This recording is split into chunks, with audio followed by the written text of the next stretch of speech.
బాటిల్తో చేత కొడుతుంది.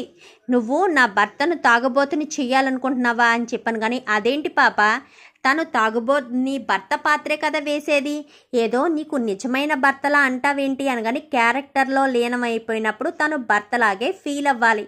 నువ్వేంటి ఆయన మందు కొట్టించావు, అయినా నిన్ను బాలుతో తిరగొద్దని చెప్పాను కదా, ఆ బాలు మామూలుడు కాదు, నీ మీద కక్ష కట్టాడు, నీకంటే ముందు మలేషియా వెళ్ళిపోవాలని ప్లాన్ చేశాడు అంటూ ఇంకా వాడికి అర్థమయ్యే భాషలో, అంటే ఈ సినిమా ఆ భాషలోనే చెప్పేసరికి మాణిక్యం కాస్త కంట్రోల్లో ఉంటాను పాప అని చెప్తాడు. సరే అని ఇంకా మరుసటి రోజు ఉదయాన్నే అందరూ లేచి హాల్లోకి వస్తారు.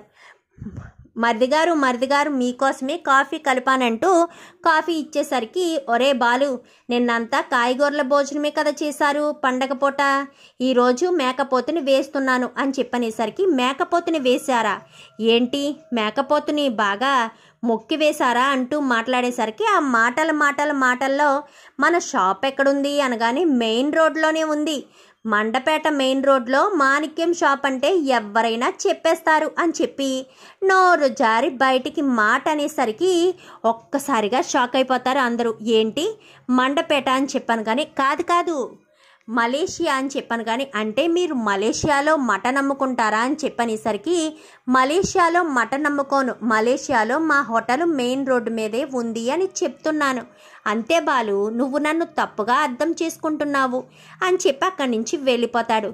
వీడు కన్ఫామ్గా మలేషియా నుంచి రాలేదు, మండపేట నుంచే వచ్చాడు అని చెప్పి వాడి ఫోటో ఆల్రెడీ సైడ్కి తీశాడు కదా, మండపేటలో ఉన్న వాళ్ళ ఫ్రెండ్స్కి పంపిస్తాడు బాలు. అయితే పంపించేసరికి, ఏంట్రా బాలు చాలా రోజులకు గుర్తొచ్చామని చెప్పాను కానీ అదంతా తర్వాత, నీకో ఫోటో పంపించాను, వాడిది మండపేటలోనే మటన్ షాప్ ఉందంట, ఎక్కడో ఏంటో తెలుసుకోండి అని చెప్పనేసరికి సరేనని ఇంకా వాళ్ళు కాస్త ఎంక్వైరీ చేస్తే, మండపేటలో పలానా ఏరియాలో మెయిన్ రోడ్లోనే మటన్ షాప్ ఉంది అని చెప్పాను కానీ, అంటే వాడు చెప్పింది నిజమే, వాడు మలేషియా నుంచి రాలేదు అని చెప్పాను కానీ, మరి వాడు తెలిసిన వాడు ఎవరైనా ఉన్నారా అని చెప్పనేసరికి, వాడు అసిస్టెంట్ ఉన్నాడురా అని చెప్పాను కానీ, సరే ఆ అసిస్టెంట్ని వెంటనే తీసుకుని మా నానమ్మ వాళ్ళ ఇంటికి వచ్చేసి అనగాని, ఇప్పుడా అని చెప్పనేసరికి, రారా మిగిలిన విషయాలు చూసుకుందాము అని చెప్పాను కానీ సరేనని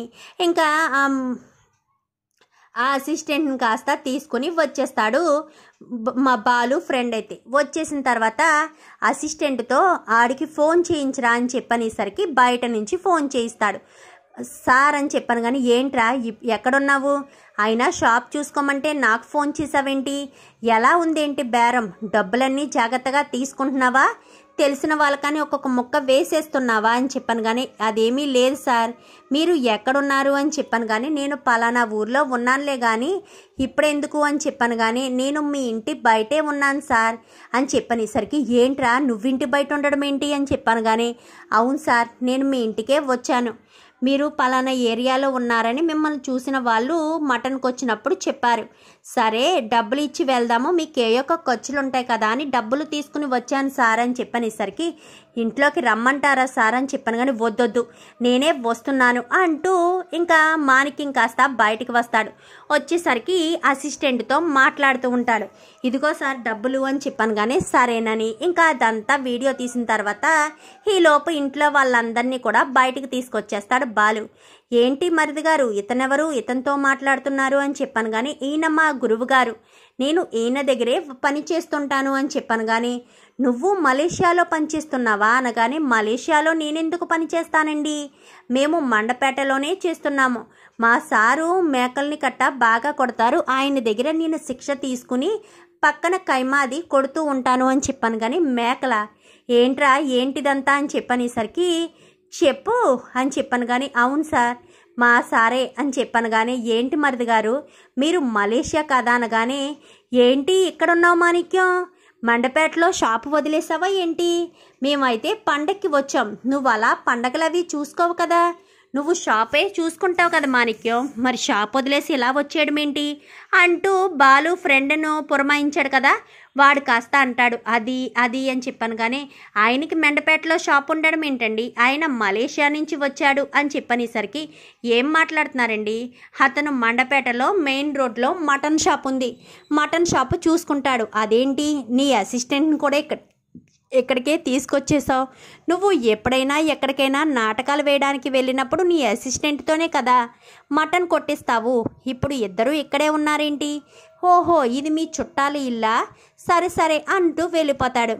ఏంటిది ఏంటి రోహిణి, మీ మామయ్య మలేషియాలో ఉంటున్నాడని చెప్పావు, మరి మండపేట మటన్ షాప్ అంటూ చెప్తున్నారు ఏంటిది అని చెప్పాను. కానీ ఏంటండి షూటింగ్లో అవన్నీ చెప్తారేటి, మటన్ షాప్ అయితే మటన్ షాప్లో పనిచేసే వాళ్ళు సినిమాల్లో నటించకూడదా ఏంటి అని చెప్పాను. కానీ అదే నటించకూడదని ఎవరు చెప్పారు, ఆయన సినిమాల్లో నటించిన వాళ్ళు ఈ ఇంట్లో ఎవరున్నారు అని చెప్పాను. కానీ చాలే అమ్మా, ఈ ఇంట్లో అందరూ నటించే వాళ్ళే కదా, మీరంతా ఎలా నటిస్తున్నారో నాకు తెలుసు, ఈ బాలు నన్ను డామినేట్ చేసి మరీ మలేషియా షూటింగ్కి వెళ్ళాలి అనుకుంటున్నాడు కదా, అందుకే ప్రతి క్షణం నన్ను డామినేట్ చేస్తున్నాడు కదా అంటూ మాట్లాడేసరికి నీకేమన్నా అర్థమైందా పార్లలమ్మ అని చెప్పాను. కానీ రోహిణి ఏం మాట్లాడదు, డబ్బుడమ్మా నీకు అనగానే నాకు అర్థమైంది బాలు, ఇతన్ని ఇక్కడ షూటింగ్ జరుగుతుందని రిహార్సల్స్ ఉన్నాయని తీసుకొచ్చారు, అందుకోసమని ఇతను అస్తమాను కెమెరాలు ఉన్నాయా షూటింగ్ చేస్తున్నారా అంటూ మాట్లాడితే ఏంటో అనుకున్నాను, ఇతను మండపేటలో మటన్ షాపుకు మటన్ కొట్టుకునేవాడు ఆంటీ అని చెప్పి శృతి చెప్పేసరికి ఒక్కసారిగా ప్రభావతి షాక్ అయిపోతుంది. రోహిణి ఏంటిది అని చెప్పాను. కానీ ప్రభా వీధిలో కాదు ఇంట్లోకి పద ముందు అని చెప్పి అందరినీ కూడా ఇంట్లోకి తీసుకొస్తారు. ఏంటిది మీకు నిజంగా మండపేటలో షాప్ ఉందా అనగాని, అదేంటండి సినిమాల్లో నటిస్తే మండపేటలో షాప్ ఉండకూడదా, ఈవిడ ఫ్రెండు ఇద్దరు వచ్చి మహేష్ బాబు రాజమౌళి సినిమాలో అవకాశం ఇస్తానని చెప్పారు, అందుకోసమని ఇక్కడ రిహార్సల్స్ కోసం వచ్చాను, మీరంతా కూడా మీ పాత్రల్లో బాగానే నటిస్తున్నారు కదా, అందరూ కలిసి నా పాత్ర మీద పడతారేంటి వచ్చినప్పటి నుంచి అంటూ మాట్లాడేసరికి చెంప చెల్లు అనిపిస్తాడు సత్యం.